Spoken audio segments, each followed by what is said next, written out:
Hey pack leaders, this is Hien. I'm going to be showing you how to install Windows onto your Hetzner server once you get it up and running.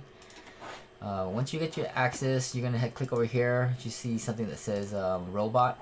I'm going to click out of here, go to cloud. So you can kind of see that there's a robot there.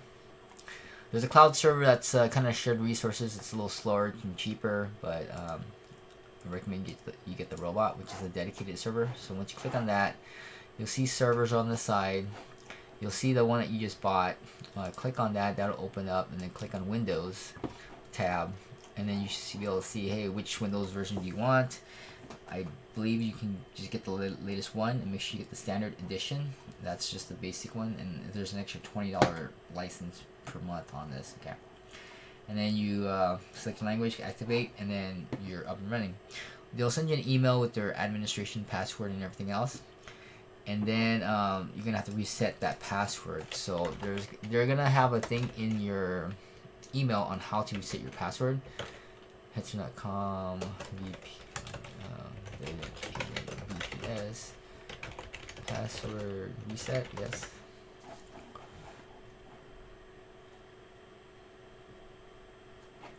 I think this is it. But it's in the email, I believe. Let me see here. This is one that's really bad. Let me see if I... Alright, just check your email. Yeah, check your email. There's a thing in there. There's a thing in there that says, how do I reset my password? Because you're going to log in, you're like, hey, you need to change your password. And you're like, dude, I can't change it because I can't even log in. So you have to modify the RDP file. And it tells you in that article. And once you add that little code in the remote desktop file, because once you get your stuff, you're gonna, look up RDP, which is remote desktop. You kind of search here RDP, okay? And you'll see this, and then you put your password in there, okay? But then what you can also do is save that file. So you save as onto a desktop, and then it's a text file basically. Save it, and then you're gonna be able to modify this file and add that snippet of code that they asked you to add.